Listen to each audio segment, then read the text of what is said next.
You know, there are American heroes who don't like this idea.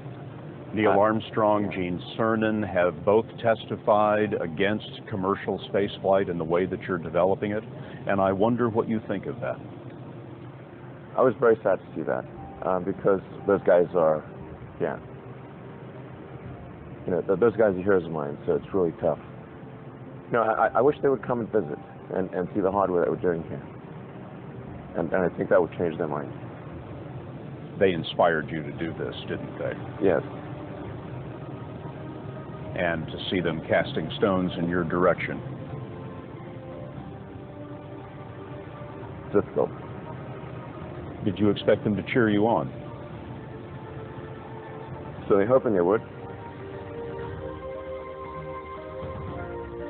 What are you trying to prove to them? What I'm trying to do is to make a significant difference in spaceflight and help make spaceflight accessible to almost anyone. And I would hope for as much support in that direction as we can receive. Yeah, 2008, we had the third consecutive failure of the Falcon 1 rocket for SpaceX. Tesla almost went bankrupt. We closed our financing round 6 p.m. Christmas Eve, 2008. It was the last hour of the last day that it was possible. We would have gone bankrupt 2 days after Christmas otherwise. And I got divorced. That was like rough, man. Living in scar tissue there. I gave basically both SpaceX and Tesla from the beginning a probability of less than 10% of likely to succeed. In the beginning, I wouldn't even let my friends invest because I don't want to lose their money. I thought it was like, I'd rather lose my own money.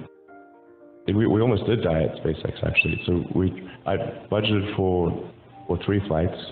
I mean, technically, I did have a plan where I had the money from PayPal. I had like about 180 million from PayPal. And I thought,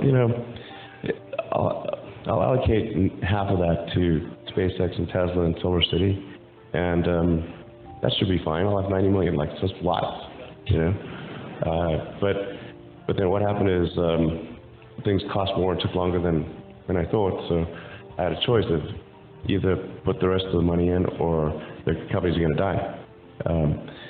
And it's like, so I ended up putting all the money in and borrowing money for rent from friends. When I was young, I didn't really know what I was going to do when I got older. People kept asking me, but then eventually I thought that the idea of inventing things would be really cool. And the reason I thought that was because I read a quote from Arthur C. Clarke, which said that a sufficiently advanced technology is indistinguishable from magic, and that's really true. If you go back, say 300 years, the things that we take for granted today would be you'd be burned at the stake for. Being able to fly, that's crazy. Being able to see over long distances, being able to communicate, having effectively with the internet a group mind of sorts, and having access to all the world's information instantly from almost anywhere on the earth.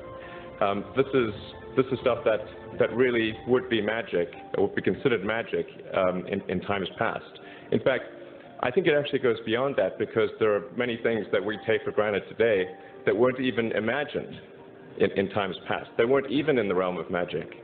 So it actually goes beyond that. So I thought, well, if I can do some of those things, basically if I can advance technology, then that's like magic, and that would be really cool. And I also had sort of a slight existential crisis, because I was trying to figure out what does it all mean? Like, what's the purpose of things? And I came to the conclusion that if we can advance the knowledge of the world, if we can do things that expand the scope and scale of consciousness, then we're better able to ask the right questions and become more enlightened, and that's really the only way forward. Even if you're the best of the best, there's always a chance of failure. So I think it's important that you really like whatever you're doing. If you don't like it, life is too short. If you like what you're doing, you think about it even when you're not working. I mean, it's something that your mind is drawn to. And if you don't like it, you just really can't make it work, I think. what kind of future do we want? Do we want a future where we are forever confined to one planet until some eventual extinction event, however far in the future that might occur? Or do we want to become a multi-planet species and then ultimately be out there among the stars and be among many planets, many star systems? And I think the latter is a far more exciting and inspiring future than the former. Mars is the next natural step. In fact, it's the only planet we really have a shot at establishing a self-sustaining city on. Once we do establish such a city, there will be a strong forcing function for the improvement of spaceflight technology that will then enable us to establish colonies elsewhere in the solar system and ultimately extend beyond our solar system.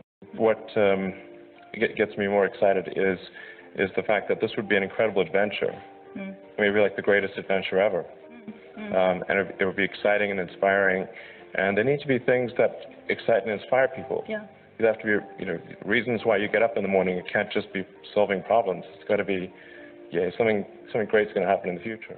It's really a mindset. You have to decide, we're going to try to do things differently, well, provided that they're better. You shouldn't do things differently just because they're different. They need to be different and better.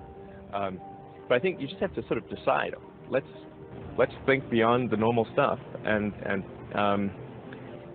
have an environment where that sort of thinking is encouraged and rewarded, and where it's okay to fail as well. Because when you try new things, you try this idea, that idea, well, a large number of them are not going to work. And that has to be okay. If every time somebody comes up with an idea that has to be successful, you're not going to get people coming up with ideas. SpaceX is alive by the skin of its teeth, so is Tesla. If things had just gone a little bit the other way, both companies would be dead. And like one of the most difficult choices I've ever faced in life was in 2008. I think I had maybe $30 million left, or $30 or $40 million left in 2008. And I had two choices. I could put it all into one company, and then the other company would definitely die, or split it between the two companies. But if I split it between the two companies, then both might die. And when you put your blood, sweat, and tears into creating something, or building something, it's like a child. Am I going to let one starve to death? I couldn't bring myself to do it, so I split the money between the two. Fortunately, thank goodness, they both came through. The odds of me coming into the rocket business, not knowing anything about rockets, not having ever built anything, I mean, I would have to be insane if I thought the odds were in my favor. Why even begin? When something is important enough, you do it even though the odds are not in your favor. How much of your personal fortune have you poured into this? $100 million. $100 million into something that you did not believe would work at the beginning. Yes. I'm probably not the guy that most people would bet on. Who wins? It's like a little kid fighting a bunch of sumo wrestlers. Usually the sumo wrestlers win.